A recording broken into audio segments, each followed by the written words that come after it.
ओम उमा महेश्वराय नमः। जय माता दी दोस्तों, आप सभी को मेरी तरफ से करवा चौथ की बहुत बहुत शुभकामनाएं। माँ पार्वती की कृपा से सबका सौभाग्य अखंड रहे, पति की लंबी आयु हो और सुखद दाम्पत्य जीवन सबका बना रहे। इसी मंगल कामना के साथ आज सुनेंगे करवा चौथ व्रत की कहानी। बहुत समय पहले की बात है। एक साहूकार के 7 बेटे और उनकी एक बहन करवा थी। सभी सातों भाई अपनी बहन से बहुत प्यार करते थे, यहाँ तक कि वे पहले उसे खाना खिलाते और बाद में स्वयं खाते थे। एक बार उनकी बहन ससुराल से मायके आई हुई थी। शाम को भाई जब अपना व्यापार व्यवसाय बंद करके घर आए तो देखा उनकी बहन बहुत व्याकुल थी। सभी भाई खाना खाने बैठे और अपनी बहन से भी खाने का आग्रह करने लगे, लेकिन बहन ने बताया कि उसका आज करवा चौथ का निर्जल व्रत है और वह खाना सिर्फ चंद्रमा को देखकर उसे अर्घ्य देकर ही खा सकती है। चूंकि चंद्रमा अभी तक निकला नहीं है, इसलिए वह भूख प्यास से व्याकुल हो उठी है। सबसे छोटे भाई को अपनी बहन की हालत देखी नहीं जाती और वह दूर पीपल के पेड़ पर एक दीपक जलाकर चलने की ओट में रख देता है। दूर से देखने पर वह ऐसा प्रतीत होता है कि जैसे चतुर्थी का चांद उदित हो रहा हो। इसके बाद भाई अपनी बहन को बताता है कि चांद निकल आया है, तुम उसे अर्घ्य देने के बाद भोजन कर सकती हो। बहन खुशी के मारे सीढ़ियों पर चढ़कर चांद को देखती है, उसे अर्घ्य देकर खाना खाने बैठ जाती है। वह पहला टुकड़ा मुंह में डालती है तो उसे छींक आ जाती है। दूसरा टुकड़ा डालती है तो उसमें बाल निकल आता है और जैसे ही तीसरा टुकड़ा मुंह में डालने की कोशिश करती है तो उसके पति की मृत्यु का समाचार उसे मिलता है। वह बौखला जाती है। उसकी भाभी उसे सच्चाई से अवगत कराती है कि उसके साथ ऐसा क्यों हुआ। करवा चौथ का व्रत गलत तरीके से टूटने के कारण देवता उससे नाराज हो गए हैं और उन्होंने ऐसा किया है। सच्चाई जानने के बाद करवा निश्चय करती है कि वह अपने पति का अंतिम संस्कार नहीं होने देगी और अपने सतीत्व से उन्हें पुनर्जीवन दिलाकर ही रहेगी। वह पूरे 1 साल तक अपने पति के शव के पास बैठी रहती है, उसकी देखभाल करती है और उसके ऊपर उगने वाली सुई नुमा घास को वह एकत्रित करती जाती है। 1 साल के बाद जब फिर करवा चौथ का दिन आता है, उसकी सभी भाभियां करवा चौथ का व्रत रखती हैं। जब भाभियां उससे आशीर्वाद लेने आती हैं तो वह प्रत्येक भाभी से कहती है, यम सुई ले लो, पिय सुई दे दो, मुझे भी अपनी जैसी सुहागिन बना दो, ऐसा आग्रह करती है। लेकिन हर बार भाभी उसे अगली भाभी से आग्रह करने को कहकर चली जाती है। इस प्रकार जब 6ठे नंबर की भाभी आती है तो करवा उससे भी यही बात दोहराती है। तब यह भाभी उसे बताती है कि चूंकि सबसे छोटे भाई की वजह से उसका व्रत टूटा था, अतः उसकी पत्नी में ही शक्ति है कि वह तुम्हारे पति को दोबारा जीवित कर सकती है। इसलिए जब वह आए तो उसे पकड़ लेना और जब तक वह तुम्हारे पति को जिंदा न कर दे उसे नहीं छोड़ना, ऐसा कहकर वह चली जाती है। सबसे अंत में छोटी भाभी आती है। करवा उनसे भी सुहागिन बनने का आग्रह करती है, लेकिन वह टाल मटोली करने लगती है। इसे देख करवा उन्हें जोर से पकड़ लेती है और अपने सुहाग को जिंदा करने के लिए कहती है। भाभी उससे छुड़ाने के लिए नोचती है, खसोटती है, लेकिन करवा नहीं छोड़ती है। अंत में उसकी तपस्या को देख भाभी पसीज जाती है और अपनी छोटी उंगली को चीरकर उसमें से अमृत उसके पति के मुंह में डाल देती है। करवा का पति तुरंत श्री गणेश करता हुआ उठ बैठता है। इस प्रकार प्रभु की कृपा से उसकी छोटी भाभी के माध्यम से करवा को अपना सुहाग वापस मिल जाता है। हे श्री गणेश, हे माँ गौरी, जिस प्रकार करवा को चिर सुहागन होने का वरदान आपसे मिला है, वैसा ही सब सुहागिनों को मिले। और करवा चौथ व्रत के इस कथा को सुनने के बाद भगवान गणेश की कथा भी जरूर सुननी और पढ़नी चाहिए। ओम श्री गणेशाय नमः। एक बार गणेश जी भक्तों की परीक्षा लेने के लिए एक बालक का रूप धरकर पृथ्वी लोक पर आते हैं। भगवान गणेश लोगों से खीर बनाने के लिए कहते हैं। 1 चम्मच दूध और 1 चुटकी चावल लेकर लोगों के पास जाते हैं और उनसे दूध और चावल की खीर बनाने के लिए कहते हैं। 1 चुटकी चावल और थोड़े से दूध की खीर बनाने की बात सुनकर लोग उन पर हंसने लगते हैं।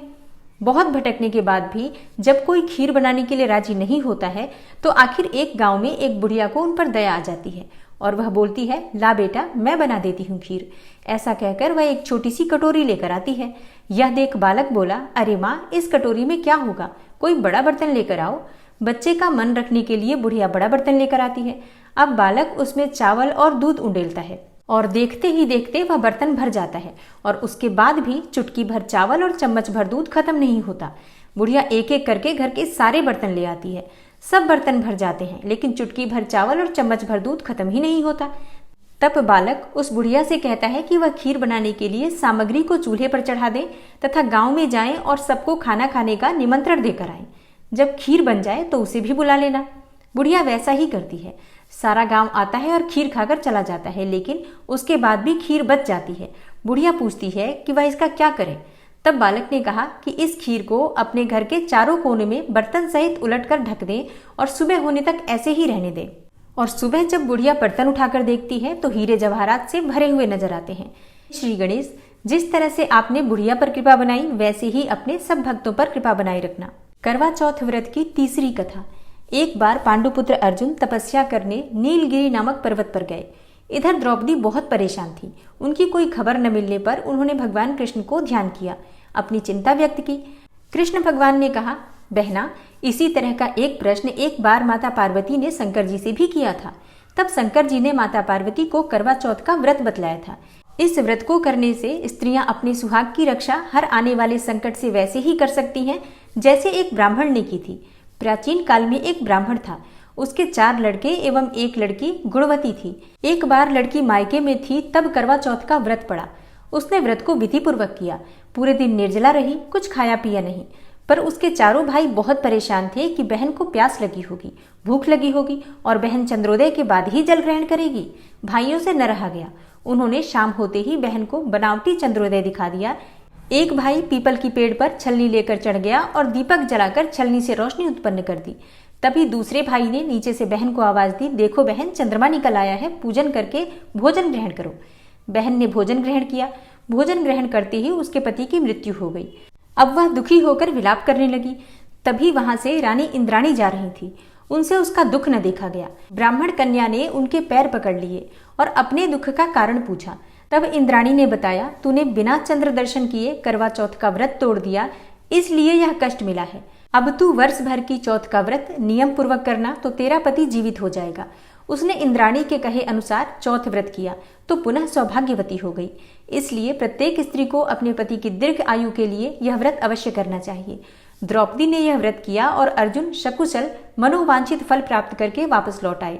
तभी से हिंदू महिलाएं अपने अखंड सौभाग्य के लिए करवा चौथ का व्रत धारण करती हैं और चंद्रमा के दर्शन करने के बाद पति के हाथों से जल पीकर इस व्रत का समापन करती हैं। तो करवा चौथ की ये 3 कथाएं हैं। इन तीनों कथाओं को आज सुनने से अखंड सौभाग्य की प्राप्ति होती है। और अब जानते हैं आज के पूजा के शुभ मुहूर्त के बारे में और चंद्रोदय का समय क्या होगा जिस समय आपको चंद्रमा को अर्घ्य देना है। देखिए, करवा चौथ की पूजा का शुभ मुहूर्त है। एक शुभ मुहूर्त आपको अमृत काल में प्राप्त हो रहा है जो शाम को 4:08 से शाम को 5:50 तक होगा। और करवा चौथ की पूजा का दूसरा शुभ मुहूर्त है प्रदोष काल का, जो कि शाम को 6 बजे से प्रारंभ होगा और शाम को 7:15 तक रहेगा। तो ये 2 शुभ मुहूर्त आपको प्राप्त हो रहे हैं। इन दोनों में से जो भी आपके अनुकूल हो आप पूजा कीजिए। पूजा चंद्रोदय से पहले संपन्न हो जानी चाहिए, इस बात का ध्यान रखिए। और चंद्रमा के उदय होने का समय है रात्रि में 8:09 पर। और ये समय जो मैं चंद्रोदय का आपको बता रही हूँ, ये दिल्ली का चंद्रोदय समय है। और अलग अलग शहरों में चंद्रोदय के समय में थोड़ा बहुत फर्क रहता है, कहीं 5 मिनट कहीं 10 मिनट के अंतर पर, मतलब 5 मिनट पहले या 5-10 मिनट बाद में भी चंद्रमा आपके शहर में उदित हो सकते हैं। तो आप अपने शहर के चंद्रोदय समय को ध्यान में रखते हुए चंद्रमा को अर्घ्य दीजिए। मेरी तरफ से आप सभी को करवा चौथ व्रत की हार्दिक शुभकामनाएं। माता पार्वती की कृपा से सबका सौभाग्य अखंड रहे, सब सुखी रहे, संपन्न रहे। मिलती हूँ मैं आपसे अगली वीडियो में। तब तक के लिए नमस्कार।